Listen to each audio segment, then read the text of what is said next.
O que separa um ato de autoproteção de um crime?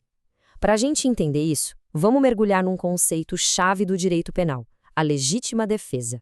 E a melhor forma de fazer isso é através de uma história. A história da Helena, um caso que vai nos mostrar, na prática, cada detalhe da lei. Bom, a nossa análise começa num cenário bem tenso, que infelizmente muita gente conhece. Pensa naquela rua escura, sabe? A iluminação falhando. Helena tá voltando para casa, quase lá, quando começa a ouvir uns passos atrás dela. Já dá para sentir aquele clima no ar, né? É o começo de uma situação que vai testar não só os limites dela, mas a própria definição da lei. E aí, de repente, o que era só um medo vira realidade. O toque, o susto, a violência. Não é mais uma possibilidade. Aconteceu. Alguém agarrou ela com força. A intenção do agressor fica bem clara na hora. É um assalto. A voz, a ordem, tudo caracteriza uma agressão totalmente injusta contra Helena, que não estava fazendo nada demais. E o que já era ruim, piora muito. O que era um assalto vira uma ameaça de morte. A faca na mão do cara muda tudo. O perigo agora é outro. Não é mais só a bolsa que está em risco, é a vida dela. A situação se torna crítica, imediata. É nesse ponto que a história tem uma virada. A Helena, por ter treinamento em defesa pessoal, não congela. Ela reage. E olha que interessante. Ela não parte para a briga. Ela responde àquela agressão letal com uma técnica de defesa. Um golpe rápido no pulso para tirar a faca de jogo. Uma cotovelada para criar espaço.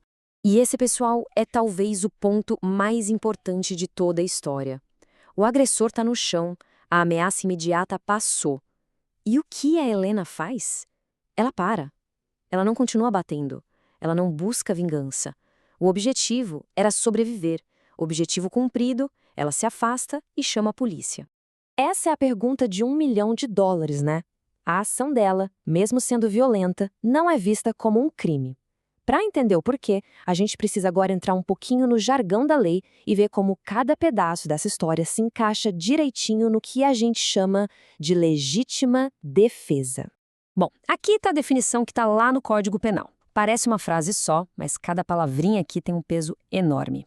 Agressão injusta, atual ou iminente, meios necessários e, a palavra mais importante de todas, moderadamente. São esses os pilares que vão dizer se um ato de defesa é legal ou não. Para ficar mais fácil, vamos quebrar essa definição em 4 requisitos, 4 pontos que precisam, todos eles, sem exceção, estar presentes. Pensa nisso como um checklist. Agora, a gente vai usar a história da Helena para preencher esse checklist, um por um. Então vamos lá, vamos analisar a reação da Helena. Como é que a ação dela, passo a passo, bate com o que a lei exige. O primeiro passo é o mais básico de todos. A pessoa que se defende não pode ter provocado a situação. Ela tem que ser a vítima de uma ação ilegal. No caso da Helena, isso é claríssimo. Ela estava só andando na rua. O assalto e a ameaça com a faca foram atitudes que partiram do agressor. Ela não fez nada para começar a confusão. Então, o primeiro requisito, checado. O segundo requisito tem a ver com o tempo. A defesa só vale se o perigo está acontecendo agora ou está prestes a acontecer. Não dá para reagir a uma ameaça que já passou, nem a uma que talvez aconteça no futuro. Tem que ser na hora. E com a Helena foi exatamente assim. A faca apontada para ela não era uma lembrança nem uma imaginação. Era uma ameaça real acontecendo naquele segundo. A agressão era atual. Então, segundo requisito, checado também. Esse ponto aqui analisa as ferramentas usadas na defesa. A lei pergunta basicamente o que a pessoa usou para se defender era o que ela tinha à mão e o que era preciso para parar aquela agressão específica? Pensa bem, a Helena estava desarmada contra um cara com uma faca. O meio que ela tinha e que era necessário era a própria força e a técnica que ela conhecia. Ela usou exatamente o que precisava para se livrar do perigo, de forma proporcional. Terceiro requisito, checado. Chegamos ao requisito mais delicado, aquele que define a fronteira entre a vítima e quem comete um crime. A força usada tem que ser só a suficiente para parar a agressão. Nada a mais. A história da Helena ilustra isso perfeitamente.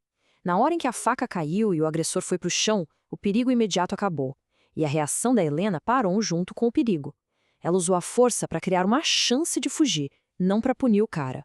E com isso, o quarto e último requisito foi preenchido. A ação dela foi, perante a lei, legítima defesa. Agora, para a gente entender de verdade o que é essa moderação, vamos olhar para o oposto dela, o excesso. É aquela linha bem fininha que, se for cruzada, transforma a vítima em ré. Vamos imaginar um outro final para essa história. O cara está no chão, desarmado, sem oferecer perigo. A ameaça já era. E se, nesse momento, a raiva e a adrenalina fizesse a Helena pegar a faca do chão e atacar o homem? O que aconteceria legalmente? A diferença é gigantesca, né? Na reação real, o objetivo da Helena era sobreviver. Nesse nosso cenário imaginário, o objetivo muda, vira vingança. A agressão já não seria atual e a reação não teria nada de moderada. Aí a Helena deixaria de ser vítima agindo em defesa para se tornar agressora e teria que responder criminalmente por esse excesso. Então, depois dessa análise toda, qual é a mensagem principal que a gente tira sobre a legítima defesa? Tudo se resume a isso aqui. 4 condições: agressão injusta, perigo atual, meios necessários e moderação. Se faltar umzinho só desses elementos, o ato de defesa já pode ser considerado um crime. Eles são a base de tudo. E a gente termina com a pergunta que juízes, promotores e advogados enfrentam todo santo dia.